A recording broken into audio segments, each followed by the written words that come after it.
Welcome back to The Explainer. Get ready, because today we're taking a look at a fascinating perspective that will completely upend how you read your favorite books. We're talking about feminist literary theory. Now, I want you to think of this not just as a dusty set of academic rules, but as a totally new lens. It's like putting on a theoretical pair of glasses before you start reading. It is absolutely one of the most influential approaches in literary criticism today, and it fundamentally alters how we view power, gender, and identity on the page.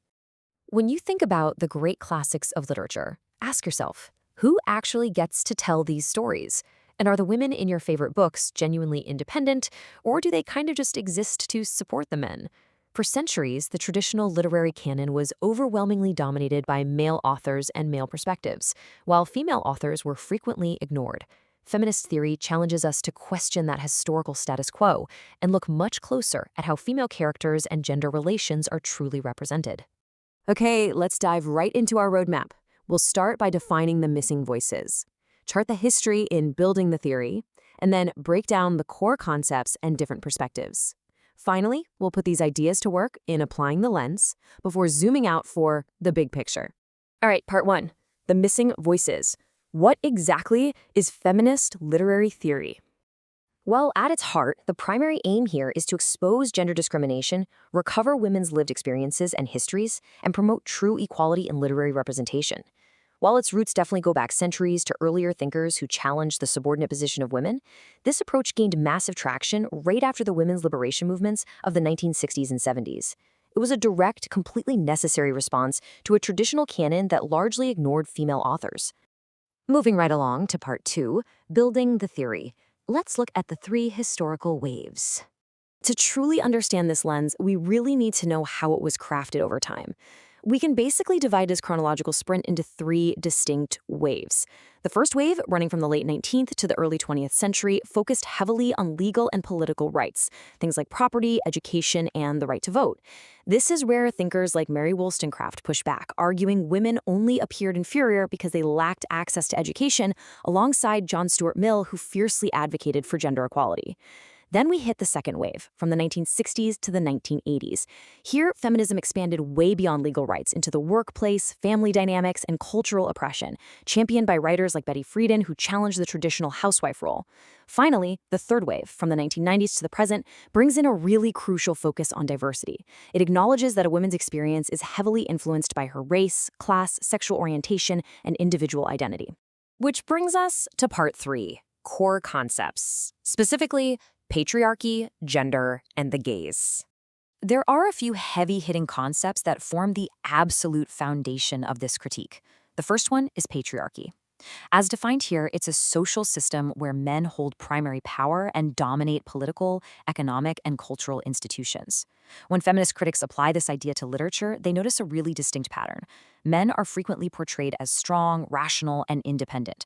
Women, on the flip side, are routinely depicted as obedient, passive, and dependent. So the literature itself reflects and actively reinforces male authority and female subordination. And this brilliantly illustrates another massive concept, the critical difference between sex and gender. Feminist theory asks us to strictly distinguish between the two. First, we have sex, which refers strictly to the biological differences between males and females. But then we have gender. Gender is all about the socially created expectations associated with masculinity and femininity. Society teaches people how they supposedly should behave based on their sex, and literature is very often the vehicle that teaches and reinforces these constructed expectations. Okay, that brings us to the male gaze. This is the concept suggesting that literature and art often represent women strictly from a male perspective.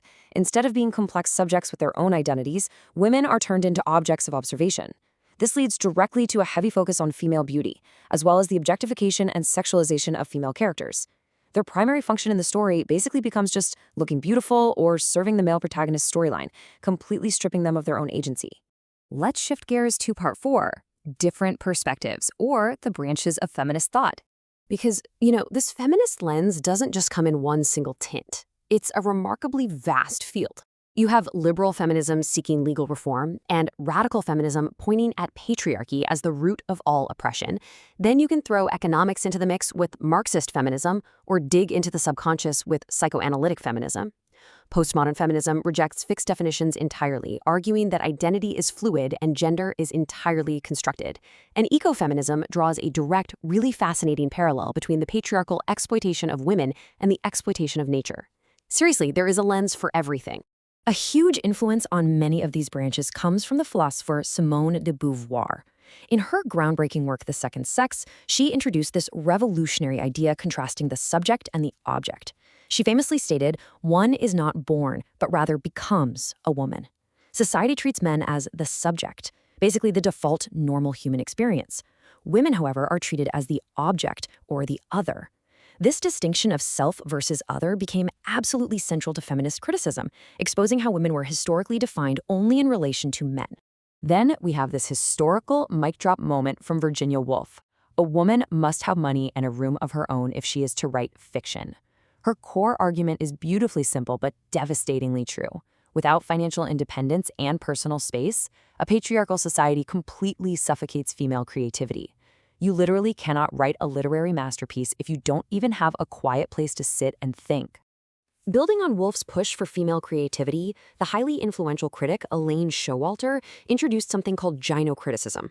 Instead of examining women through male perspectives, gynocriticism studies women as writers. Showalter mapped out the evolution of women's writing into 3 distinct phases. Step 1 is the Femininsm phase, from roughly 1840 to 1880, where women largely imitated male literary traditions. Step 2 is the feminist phase, from 1880 to 1920, where women's writing actively protested against patriarchy. And finally, Step 3 is the female phase, from 1920 onwards, where women really began to discover and express independent, authentically female identities on the page. All right, part 5, applying the lens. How do we analyze characters, language, and plot? This is the most practical part of our explainer. It's time to actually put those analytical glasses on. When you pick up a book as a feminist critic, you aren't just passively absorbing the story. You are actively interrogating it. Ask yourself, are the women independent? Do they have real power or agency? Or are they purely supporting characters? Is the language itself sexist? Maybe using generic male terms like man for all of humanity? Does the story's plot reinforce gender norms, or does it boldly challenge them? And crucially, who wrote the text, and under what specific social conditions did they write it? Now, what's really interesting about this is how applying this exact lens completely changes our understanding of iconic literature. Let's look at William Shakespeare, for example, and how we can reevaluate his famous female characters. Portia emerges as highly intelligent and resourceful, actively challenging male authority. Lady Macbeth is endlessly fascinating because she questions traditional femininity and actively seeks power in a male-dominated world. On the other hand, Ophelia serves as a tragic example of a woman completely silenced by male authority, basically the ultimate victim of patriarchal control. Furthermore, this lens is incredibly versatile and often intersects with other critical theories, most notably in post-colonial feminist literature. Writers like Toni Morrison, Chimamanda Ngozi Adichie, and Kamala Doss explore a really complex double burden. Their characters aren't just dealing with gender oppression. They are simultaneously navigating colonial oppression. This highlights the incredibly layered and varied experiences women face under multiple overlapping systems of power. Finally, we arrive at part 6, the big picture. Let's look at the strengths, limitations, and legacy. We've covered a ton of ground today, so let's zoom out and impartially weigh the overall impact here. The strengths of this approach are truly monumental. It has successfully recovered forgotten women writers, challenged deep-seated patriarchal assumptions, and literally expanded the horizons of literary studies. It gives a vital voice to marginalized groups, encourages social awareness, and genuinely creates entirely new ways of reading literature. However, we also have to neutrally look at its limitations. Different schools of feminism sometimes strongly disagree with one another.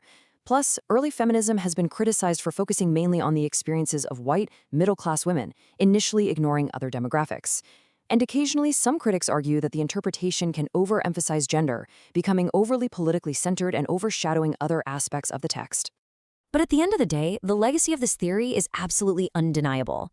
From the works of Mary Wollstonecraft to modern scholars, it has completely transformed how we study English literature and understand human identity. So I'll leave you with this final thought. The very next time you pick up a book, before you even read the first page, ask yourself, whose voice is missing and how does the language shape the power on the page? Thanks so much for watching this explainer, and enjoy seeing your favorite stories in a whole new light.